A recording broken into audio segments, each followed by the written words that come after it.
Why would anybody have any idea? Why would this even be a relevant topic? Why would we talk about? Why would we have a seminar about happiness? I'm gonna ask questions, so don't be shy. Just shout out if you got it. There are no wrong answers.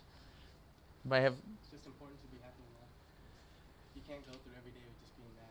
Definitely. It's one of those things that's kind of hard to define. It is. It's like, so what is it? Anybody else have any other thoughts?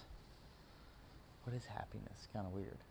Here's the. I'll give you some statistics, and this will shed some light on why we would even be talking about this topic. If you, what am I pointing at, Peter? The right. So while we're here, interestingly, we've got college, right? I don't know if anybody's ever seen that movie. My kids were watching that movie last weekend, Animal House. And then we move on to, the professional world. And hopefully some of us will be financially successful. What do you think the answer to this question would be? I'd say no. Majority. How about now compared to 50 years from now? 50 years ago, sorry. Since he was talking about 50 years. What's that? Less. Why do you say that? Eduardo? I'm just saying that because You got a 50-50 chance? no, because 50 years ago, life was more simplistic. So, Could be. I don't know the answer, but you're right. I don't know the why, but you're definitely right. Right now, the CDC, Center for Disease Control, about 1 in 20 Americans suffer from major depression, right?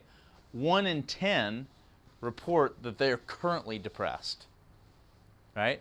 Depression is the leading cause of suicide, which is the 11th highest in number of deaths in America.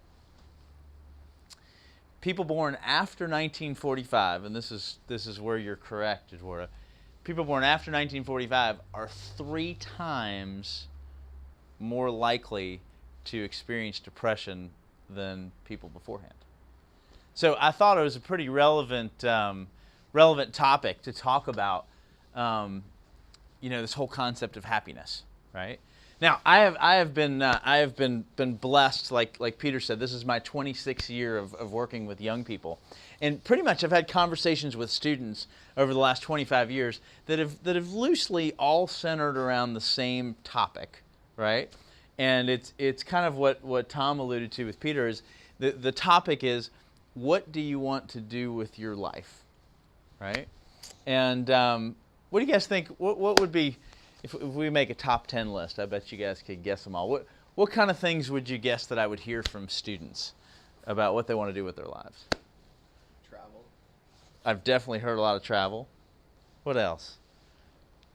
What other kind of? If you polled your friends, what kind of things did you hear? What? make money. Definitely some want to make money. Not all, but some, for sure. Be successful. What else? What kind of things would you hear that they want to be? Where's my list? But guess what the number one thing I've heard in the last 25 years people want to be? Get married. No. Depends on the school. Some schools I hear that a lot more than others. Any other guesses? Top.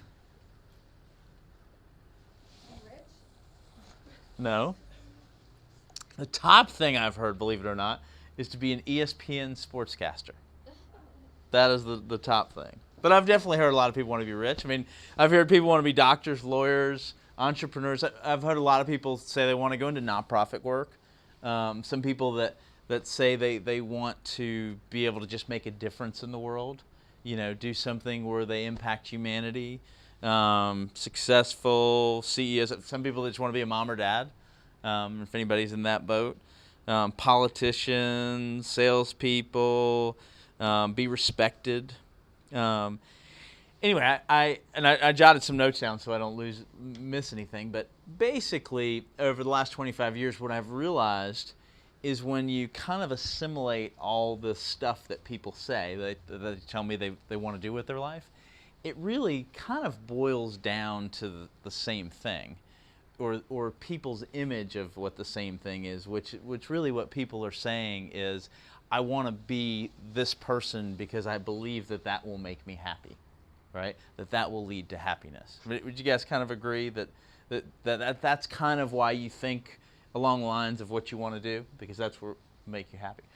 So is choosing a career that like I have, where the mission of what we do is to be the best organization in the world at helping people develop the skills and character they need to achieve their goals in life.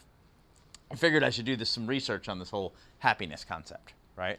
So believe it or not, online there's information. There is a publication, right? And it's a legitimate publication. I wrote it down. It's called the Journal of Happiness Studies, right? And it's a legitimate psychological publication. And I want to share with you, as I studied and researched some of this stuff, what the main concepts that their research has shown, right? What they did is basically they researched, happiness, and they boiled it down to a couple concepts or a couple controllable things that people do that cause them to be in that state of mind, right? And interestingly enough, really kind of ironic is that you guys would already know what they are, right? Let me ask you, because we started off a little bit, but if you think of times when you're happy, we'll write some of these on the board. Here, turn that off for me, Peter. Times when you're happy, and you could be thinking of a roommate rather than you. We'll make a list. What would be? What are some examples of times when you're happy? Woo! Technologically incompetent. When are people happy? Or the last week or two, what are things that you did? What are activities that you did that brought a smile to your face? What kind of things? Speak with my family. Definitely, right? And you're going to have to excuse my handwriting. Be with family. What else? Eating crab. Eating crab. I take it you like crab. Excellent. Give me some more. Being with friends. Okay. Being with friends.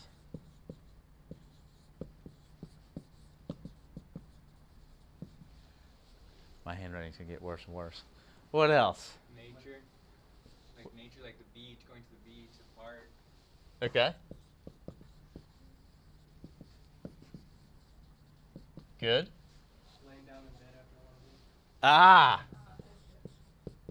That brings a smile, right? Give me another one. Getting a paycheck.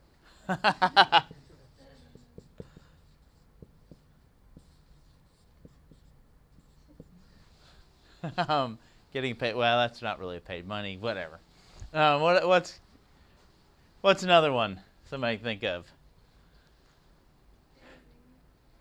Dancing? Yeah. Excellent. I assume you're good at it. That's good. Anybody have any smiles related to school? You guys really haven't any tests yet, but that can have an effect sometimes, or negative. Give me one more. We've got another one. Accomplishing goals. Okay. Anything specific you're thinking of, or? Maybe like just getting an A on the test, or getting recognized at an award ceremony. Okay. Cool. And you if you think of more, you can shout them out. So what this study did, basically the way they did this study is they had a bunch of subjects, psychological study, and they gave them a little notebook, right? And what they had them do is every time they felt happy, they had them write down exactly what they were doing, and then they had to rank their happiness. So basically, if you were in the study, whenever, these times, you would take your little book and then you'd write it down, right? So the things that they came up with, they found these things were all simply organized. And I'm going to give you a sheet. Here, let me give you each one of these.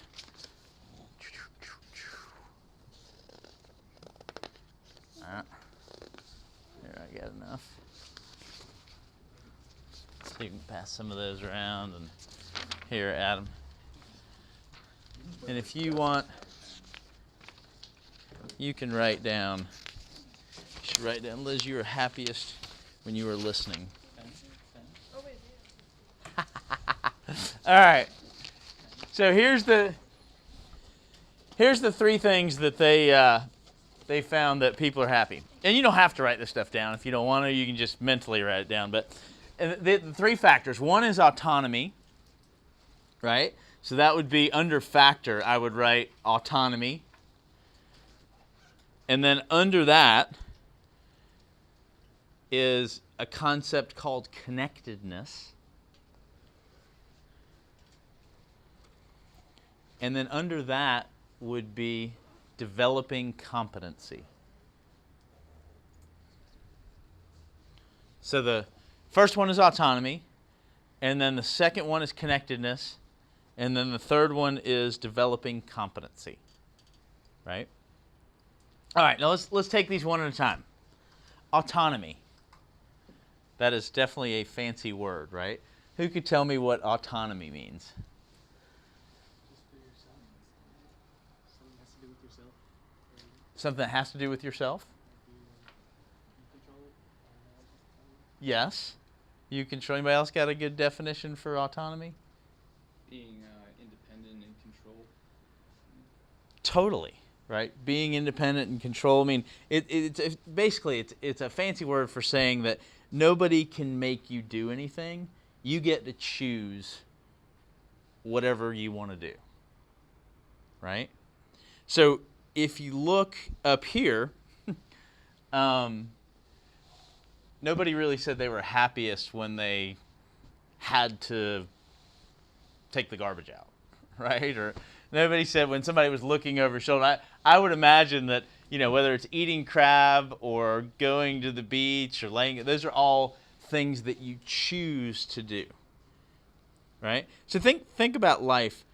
Is that pretty accurate? When we get to choose, don't we like stuff when it's our decision? How many of you guys like when you have either had a job or you have a situation where somebody's looking over your shoulder and making you do something? I mean, there are not many times. I really can't think of anything. So why do we like that? Why is that important to us? A little freedom. More freedom. Yeah, I mean, it's a lot of it's the difference between high school and college. Now it's hard, right? Because in high school, did you have to go to class? Why? Because your parents are looking over you. Sometimes it's parents. Some of us, they were taking attendance. Some are. Now, what's college like? What's that? It's all up to you the end of the classroom. No one tells you. Yes. Hopefully you're making it that way. Now, when you're in a bad mood, you can feel a little bit differently about it. But yeah. I mean, here's the thing is when, and this really fits in with school, when you realize that you have autonomy, it is super empowering, right? Like, however, when you give that up, it's not very, anybody been in a bad mood in school and go, God, why do I have to go to this freaking class? I mean, you guys have had that thought. And then sometimes you might coach yourself and you go, you know what? I chose to be here. It's my decision to be here. I'm going to go get the most out of it. So if you do have autonomy, not only does it make you happy, but it's super, super empowering, right? This is one of the reasons, our whole program, the whole LEAD program, it is totally an opt-in program. I mean, I tell people if you feel like there's value being added to you, by being part of the seminars or meeting with somebody, one-on-one, then super, and I encourage you to keep going, and as long as you get value out of it, you stick with it. If you ever feel like you're not getting any value out of it, then you totally shouldn't. Matter of fact, it'd be great. We'd love to have your feedback because we want to create the best organization in the world at what we do. But it's totally an opt-in type situation.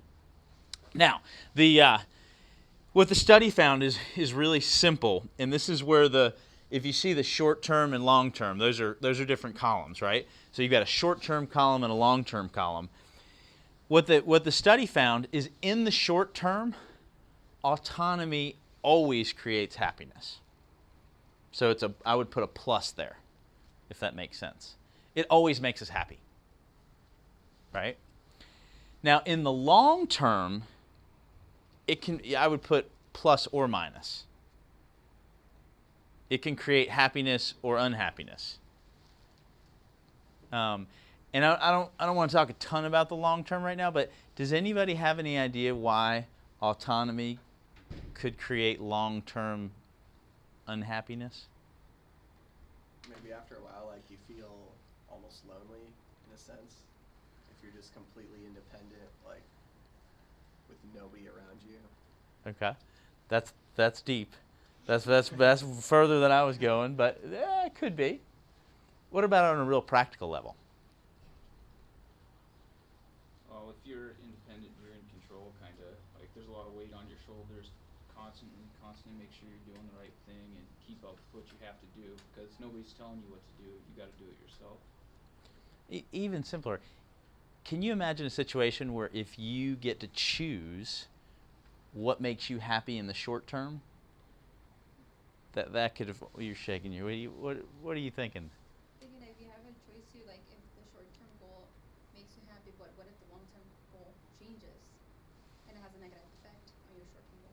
It could change over time. Let me be even more practical and give you real. That's exactly what I'm talking about. Let's say it's raining tomorrow morning and you've got 9 o'clock class. Okay, and you look out that window and you're thinking, what is going to make me happy? What could you decide to do? Yeah. Now, what would happen in the long term with that autonomous decision? Could be the opposite, right? All right. We'll come back to that. All right. Let's go to the connectedness one, right? Anybody have any idea what does connectedness mean?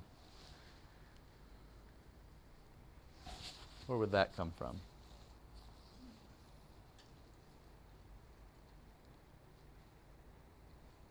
Connectedness. Your relationship with other people. Yes. Whether you feel connected with people or what you're doing, right? Like if you have a connection with the beach, obviously that you could be very connected and you could feel happy by doing that. If the more connected we are, I was just at a seminar because my son is a sophomore in college, or sophomore in high school, and they're talking about college. Biggest factor of whether a student is successful or not in college. Anybody know the answer to this? Yeah, it was more concrete. Obviously, I'm talking about connectedness, so it's got to be something to do with people, right? Is whether they make good friends in the first 4 weeks of school. That trumps intelligence level. That trumps anything else about how successful students will be in school. Isn't that kind of weird to think about? But yet it's kind of true, right? So we like to be connected, right? To be connected into things. Think about it. If you were, all right, I'll just prove what our first 2 points. If I asked you, what would your perfect weekend look like this weekend? If you could choose anything you wanted to do, what would it be? No homework. No homework. What would you do? That's what you wouldn't do. Probably has some kind of version would be something like hang out with friends and chill, or do something like whatever it is you like to do, right? You choose autonomously, and you're connected in to whatever you choose to do because it will bring happiness to you. That make sense? Now, here's the challenge with the connectedness thing. The older you get, does the number of people you're connected with increase or decrease? You're afraid to answer any question. Yes, decrease, right? It's like, everybody's getting things wrong. I don't want to answer anymore. It decreases, right? Think about your freshman year in high school. Did you have more people that you were connected into than your senior year? For most of us, probably. Those of you guys have been in college, for a long time. Your freshman year, you're connected to a whole bunch of people, right? By people's senior year, they move off campus and the number of people they're connected to really dwindles, right? Your parents, How many people are they really connected with? You know, it's kind of scary. And it takes a conscious effort to build relationships and feel more connected. And quite frankly, in our screen-oriented world, you know what I mean, screen-oriented? Our screen-oriented world, it becomes more and more of a challenge to be connected, you know? Would you guys rather talk on the phone or text? You know? Would you rather go talk to somebody face-to-face or email? You know? Would you, you know, is anybody, I've only seen the previews, but has anybody seen the movie Her? Have anybody seen the previews for it or know what it's about? What's it about? Does somebody that falls in love with the computer, I think? Yeah, it's basically like if you have an iPhone Siri, you know, the chick that talks to you.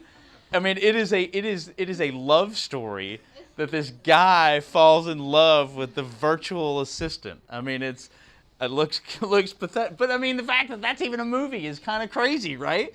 We look, you know, our connectedness kind of dwindles. So to be happy, you know, you have to have this connectedness. And here, I'll share with you a couple things. This is not just something that applies to people in college. I mean, we've been talking about you guys in college. Can anybody guess what the two biggest factors whether somebody stays employed with a company or not would be? Let you in on a hint. Money is not one of them. The relationship with their coworkers. It's even specific. Hey, Sky. Do they have a best friend at work? If they have a best friend at work, they stay. Pay is irrelevant. If they don't have a best friend at work, they're more likely to leave. The other one has to do with autonomy. Can you guess what that would be? The passion for the company you're working for. It's a relationship with their boss. You know? In other words, do they have a relationship with their boss where they feel like they're valued, their decisions matter, they can make decisions, or do they just have a relationship with their boss where they're told what to do? Those are the two biggest factors. I mean, you know, if you think about any kind of work environment, I mean, really business, if you could boil business down to one word, what would it be?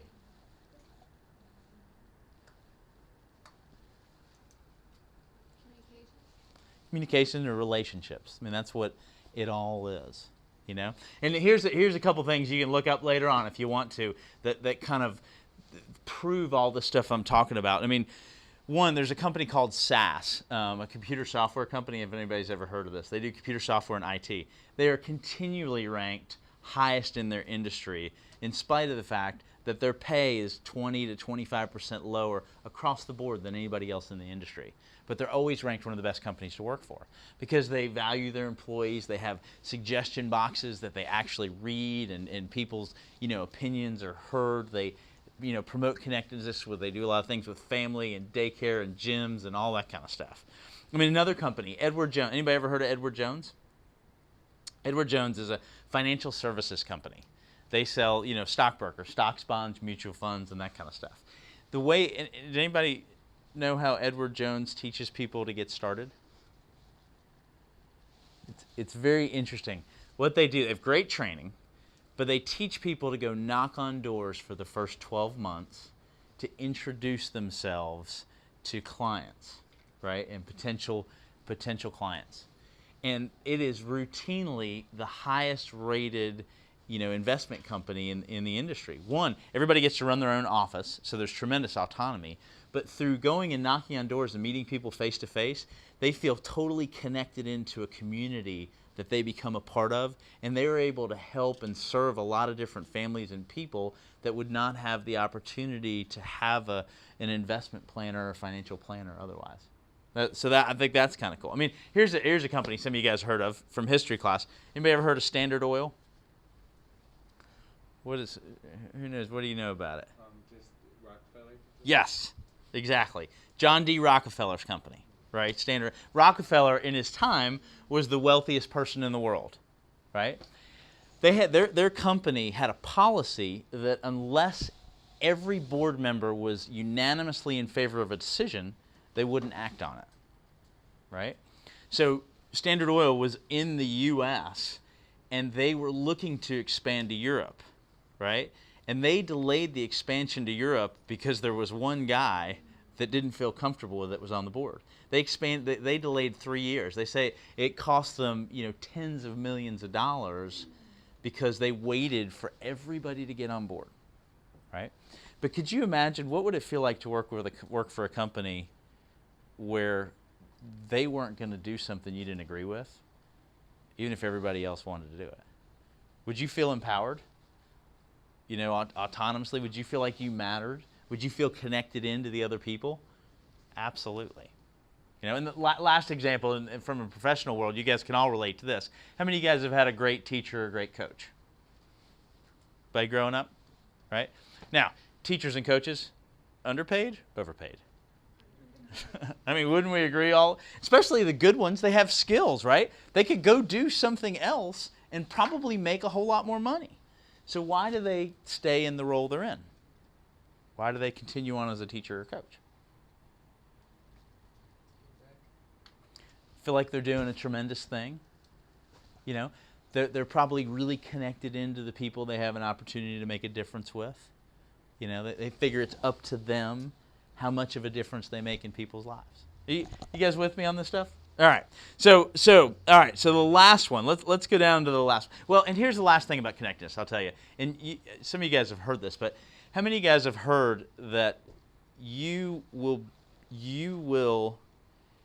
be the average of your 5 closest friends? Have you guys heard that? Some of you guys that haven't are going, oh crud, I'm in trouble, right? I mean, I wrote down this is a ton of studies. Your behaviors, your income level, your values, your decisions are all a reflection of your 5 closest friends, right? So you ought to be very careful about who you really get connected in with, right? That's why connectedness, here you go down to the plus and minus. Connectedness in the short term, always a positive. In the long term, what do you think? Positive or negative? Depends on who you get connected in with, right? Does that make sense? Like back to our example. You wake up tomorrow morning, it's 9 a.m., and it's raining, right?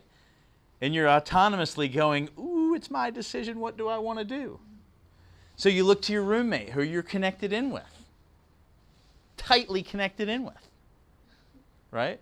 Will that roommate influence what you do? Absolutely. So the long term could be a positive or a negative. That make sense? Make a little bit more sense as I explain it that way? Okay, last thing is this developing competency, right? Developing competency. Are you good at stuff, right? Why does that make us happy? Because if we're not good at things, we're going to be sad. Yeah, I mean, when you look at this happiness list, there's no like doing 3-dimensional calculus homework, right? There's no like doing things I suck at really made me happy, right?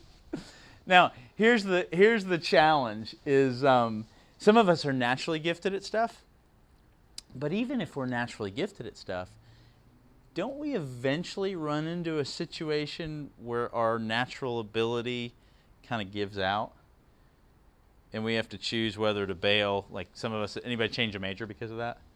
Like you came into college. I see it all the time with math majors. People are like, why'd you pick math? And I'm like, because I was good at math in high school, right? Usually that person has changed their major a couple of times by the time they're a sophomore or junior. But because eventually we hit a wall where we're not as good as we thought we were, and you have to develop competency. So this whole developing competency thing, go back to your list, and I'll explain this. In the short term, developing competency always is anti-happiness, a negative, right? We do not like to develop competency. It's not fun. When I was in the fraternity in college, I'm a Sigma Chi, and we had a pool table down in the basement, and I spent hours every day there. I was pretty good at pool. I mean, I could beat, there's 60 guys in the house, and I could beat 55 of them every day, and then the other 5 we had good games, and I loved it. That was the greatest thing ever. I came in for lunch one day and they took the pool table out and they put a foosball table there. And I am awful at foosball. So I tried for a little bit and I was like, this is awful. And, I didn't spend any more time down in the basement and talk about how terrible it was and all that stuff. We just don't like things we're not good at, right? So the developing competency in the short term is a negative. However, in the long term, what is it in the long term? It's always a positive. It's always a positive. Like somebody said, accomplishing goals, getting an A on a test. I think that was Eduardo. It's always if you're a really good dancer, and you've developed competence, it's always a positive in the long term, right? Here's the other thing about competency. It's the tipping point for the other two in the long term, right? When you are willing to develop competency, it always makes the autonomy bring you happiness, and the connectedness bring you happiness, right? I'll give you another example, right? This kind of ties it all in, right? You choose autonomously tonight to eat Cheetos and play video games with your friends, you're connected in, till 4 a.m, and don't study for a test, right? Bear with me? Which will lead to short-term happiness, but in the long term, when you get the test back, will make you bitter. You may even blame your friends, for screwing you, for not letting you study for the test and all that kind of stuff, right? But if you remember that you're at school and it's your decision, it's completely up to you, and you decide not to eat the Cheetos and play the video games, and you decide to study, right? You're choosing, and you're connected into people that bring out the best in you, right? And they're the ones that would say at 9 a.m. in the rain, hey, let's go to class, and they encourage you to study. You're connected in with people that encourage you, right? Then you work through the tough part, you do well on the test, and then you like them for the long term, and it all works kind of together. See, the only things I could figure out on this planet that all humans were brought here to do, there's 3 things, and I'll wrap up quickly. 3 things. First of all, we're all, and this will sound funny, we're all designed, and we're all put on this planet, first of all, to suck, right? Both literally, right? If you didn't know how to suck, you would starve to death. And our abilities at things are not very good, right? And the second thing we're designed to do is grow, right? Or I'm sorry, grow is the third thing. Second thing is to learn, and the third thing is to grow. Like if you look at learn, we all learned everything, right? How many of you guys would love to get up and sing right now? Skylar. How about juggle? Okay. Either you've learned that you're really good at those things, or you've learned not to try those things, especially when others are watching. Now, if I had a group of kindergartners here, everybody was 5 years old, and I said, who wants to get up and sing in front of everybody? What kind of answers would I get? You mean I can yell in front of the whole class and not get in trouble for it? Who wants to juggle in front of I could throw balls and it'll be, And somewhere along the line, we've learned that we're either good at things or we're not good at things. So sometimes we have to unlearn to continue to grow. We have to unlearn things because whether you think you can or you can't, you actually can with the right mindset. And the last thing is we're designed to grow. I mean, you're designed to grow. One of the saddest things in the world, I think, is when you think about somebody being grown up. What does grown up mean? You're like done? I mean, that is like no fun. I am definitely not grown up yet. I've got a lot of growing to do.